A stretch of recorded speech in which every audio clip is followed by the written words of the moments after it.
So just a bit of a summary of where we finished off on the FI street with the fixed income street. Yesterday, treasuries, 415 deals, 113 billion naira at the FMDQ Securities Exchange.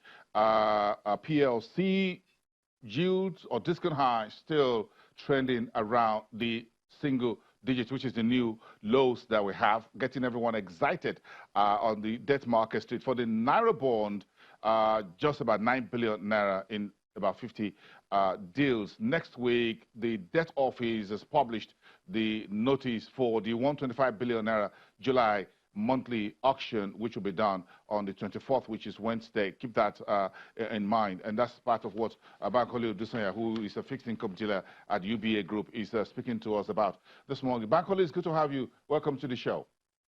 Good morning, Boston. Great. It looks like you guys are having a lot of activities on your hand at the marketplace. A PMA on Wednesday.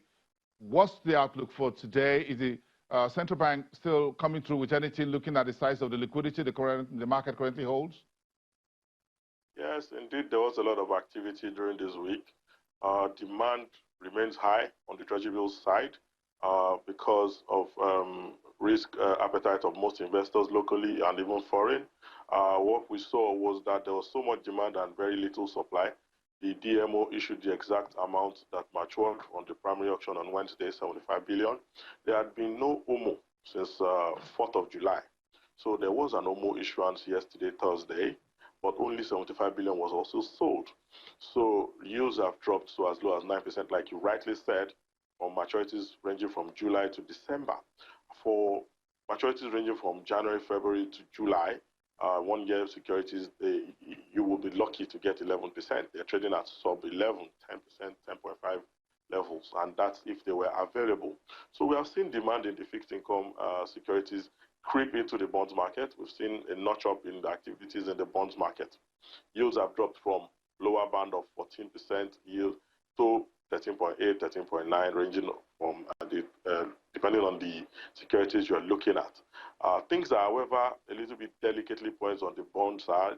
I find there's demand, and then it's helping activities at that side. But the issuance of the calendar by the DMO, points to something different, that's just bringing some caution into trading. What am I saying? 90 billion used to be what was on offer and sold. I mean, if you look at H1 2019, but they are offering, the DMO is offering about 145 billion now.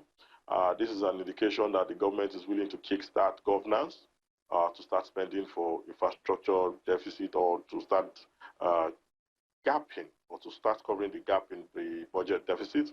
And then looking at the security issues we're having, we want to believe that they're going to be aggressive in mopping up funds to start spending in earnest, even though we do not have a list of cabinet members and a substantive minister of finance. This simply means that if government is willing to borrow so much, they will be willing to change their pricing. And so for going into next week's auction, I want to believe that most participants will be bidding higher and expecting the government to pay more for the amounts they are willing to raise. So you consider the July 24, next Wednesday's debt auction by the DMO is signaling that, well, here we go, we're kicking off the year, even though we're at the second half of the game. The government, the head of the debt office have said, look, it doesn't look like a Eurobond is on the calendar for this year. Anything might change moving forward, but when we have a cabinet in place and the finance minister has no Eurobond, but signaling that, look, we're going to take off a lot of money, very good size of money from the marketplace.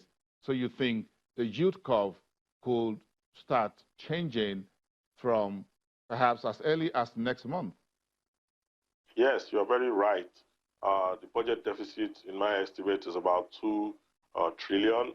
Usually they would raise, the DMO would raise half of that local currency and then try to raise as much as possible from the foreign currency debt.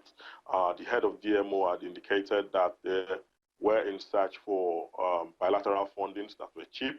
I'm not sure how, I'm not sure how much success has been made as to that, but there is an indication that the government is willing to borrow a lot from the local currency side, and we expect yields to kick up, at least on the short term for bonds, where most houses or investors who have the existing, these funds on offer will be willing to sell at this sub-14 levels and then go to the auction and win at between 14 to 4.5% levels. It's just the normal play in trading and speculation, basically. Yeah, so before the debt auction on the 24th, Monday and Tuesday is the central bank, the monetary policy meeting. What's your take on this? Do you think, what are you likely to hear? What would you think you will hear from Godwin Emefiele and the rest of his team Monday, Tuesday, before you folks go to the market with the DMO on Wednesday? Yeah, further to what the central bank had kickstarted at the last monetary policy committee, we expect a moderation, further moderation in monetary policy rate, a moderation downwards, because they are pushing and trying their best to ensure that deposit money banks are lending, and not just lending to the retail SME side at reduced rate. So the government in itself is trying to take a lead. That's the central bank trying to take a lead by moderating rates downwards and ensuring there's enough liquidity in the system. I mean, ensuring by way of moral suasion and reducing amount of security supply by way of OMO, ensuring that we are pumping or channeling funds to retail lending. So we expect that there will be a moderation also in the corridor, the asymmetric corridor around the monetary policy rate. That is the rates at which the central bank will take money from banks who have excess funds or give money to funds, banks who are short in supply of funds. So we expect, that's a follow-up to the reduction in amount that they are willing to take in from 7.5 billion to 2 billion on daily placement with the central bank. So the die is cast already, and the lines of action are clear.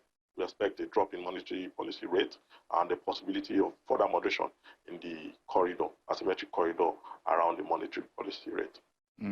Okay, thank you so much. It's going to be a very busy one next week for you, Bankole Odusanya. Thank you so much, the rest of your team at UBA Group, fixed income dealer, live to us from FMDQ Exchange Place.